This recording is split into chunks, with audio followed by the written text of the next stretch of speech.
नेत्र रोग। मैंने आपको बताया कि मेरे को भी प्रेस बायोपिया हुआ। हम बैंक का काम करते थे, तो जो फिगर वर्क होता है, तो इससे जो है, जो हमारे लेंस में जो है वो परिवर्तन आता है 40 साल के बाद। हमने टेस्ट करवाया, हमें बोला 1.75 का चश्मा लगेगा। हमने सब जगह छाना, हमने वहां देखा एक बार चश्मा लगता है तो फिर जो है हमारी नजर जो है, फिर चश्मा उसका नंबर बढ़ता ही जाता है। मैं आपको एक बात बताऊं, जैसे देखिए, एक होती है एकोमोडेशन पावर, जैसे लेडीज में भी ये एक एकोमोडेशन पावर होती है, वो हमेशा परिस्थिति के हिसाब से अपने को बैलेंस करती रहती है। हमारा जो ये लेंस है, जैसे दूर देखते हैं, पास देखते हैं, तो ये कॉनकेव कॉन्वेक्स ये शेप को बदलता रहता है। और जो गंदगी हमारी नहीं निकलती है, तो गंदगी जब आंखों तक आती है तो ये लेंस को ओपेक कर देती है, ट्रांसपेरेंसी खत्म हो जाती है। कैटरेक्ट होता है तो उसका केवल बोलते हैं केवल ऑपरेशन है। मैंने इनको देखा जब, तो मैंने क्या है, मैंने अपने लिटरेचर को छाना। हमने जब अपने लिटरेचर को छाना तो अपने लिटरेचर ने क्या बताया कि इवन शेल्टन ने लिखा है science and fine art of fasting में, even cataract can be cured with the help of fasting. और इसके बाद मैं आपको एक बात बताऊं, ये हैरी बेंजामिन, ये देखिए, इसको मायोपिया था, 40 तक आते आते इनकी नजर चली गई, जहां नौकरी करते थे इसको निकाल दिया। फिर इनके दोस्त ने एक इनको book perfect sight without glasses William H Bates की उनको पढ़ के सुनाई, तो बोले मैं ठीक हो सकता हूं। और उसने केवल ये उपवास और फलाहार किया। फलाहार करने के बाद वापस इसकी नजर आई और ये ऑप्थेल्मोलॉजिस्ट बने, डॉक्टर बने और हजारों लोगों के चश्मे छुड़ाए। इन्होंने ये बुक लिखी है बेटर साइड विदाउट ग्लासेस, उसका हिंदी अनुवाद है बिना चश्मे स्वस्थ आंखें। पिछली बार भी हमारे यहां एक कैंप में ऋषिकेश से आया था, उसको यहां से वहां तक नहीं दिखता था और गिर जाता था, कई बार तो गिरा था। केवल यहां पे उपवास किया, शरीर का शुद्धिकरण हुआ, अपक्वार पे रहा, फलाहार पे रहा। उसने खुद बताया कि मेरी नजर जो है वापस आई है, मैं यहां से लेके दूर तक मैं देख रहा हूं।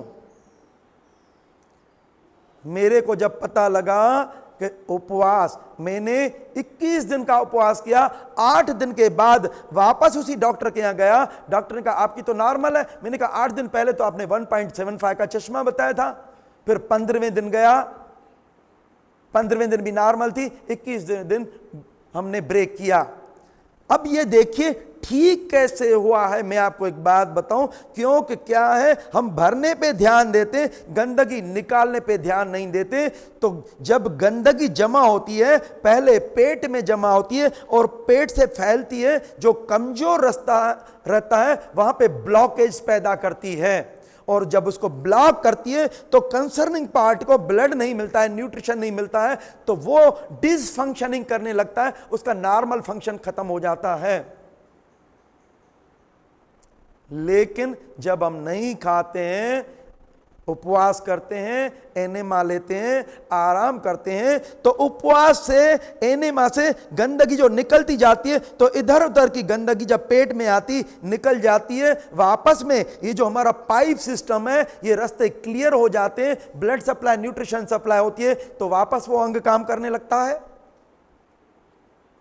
और ये शेल्टन ने भी बताया कि एक ब्लाइंड हो गया, केवल 30 दिन का उपवास किया, वापस उसकी आंखों की नजर आई।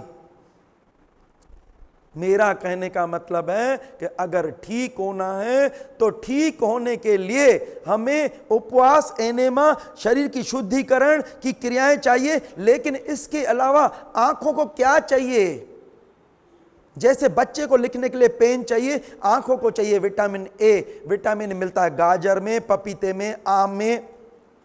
पीले कलर के जितने भी पालक में जितने पीले कलर के फल रहते हैं उसमें विटामिन ए मिलता है, और विटामिन ए इसको चाहिए। हम नहीं देंगे तो कहां से आंखें अच्छा काम करेगी। गाजर क्यों देती है कुदरत, लेकिन हमें अज्ञान होने के कारण मैं बता रहा हूं, अगर सीजन में गाजर का रस लीजिए आपकी आंखें कभी भी।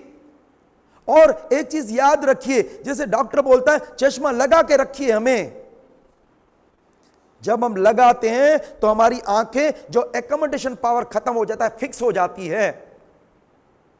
ग्रीन ग्रास पे चलने से, नंगे पांव चलने पे आंखों की ज्योति बढ़ती है, मट्टी पे चलने पे आंखों की ज्योति बढ़ती है। और इसके अलावा आंखों के व्यायाम करना चाहिए। कहीं पे भी हलचल मचती है तो कचरा नहीं रुकता है। आंखों के व्यायाम कैसे करना है देखिए मैं बताऊं। ऊपर नीचे दाएं बाएं डायगोनल क्लॉकवाइज एंटी क्लॉकवाइज ये डेली व्यायाम करना चाहिए। मैं आपको एक बात बताऊं, हमारे पुराने जमाने में हमारी दादियां जो माताएं बहनें दादियां, इनको कभी भी इनको चश्मा नहीं लगता था, इनकी ज्योति आखिरी दम तक नॉर्मल रहती थी। क्यों? वो आंखों को साफ करती थी, धुलाई करती थी। अगर आप देखेंगे तो हमारे जितने भी जो वृद्ध हैं, ये जो हमारे कुदरत ने हमें जो छिद्र दिए हैं, सभी छिद्रों का शुद्धिकरण होना चाहिए।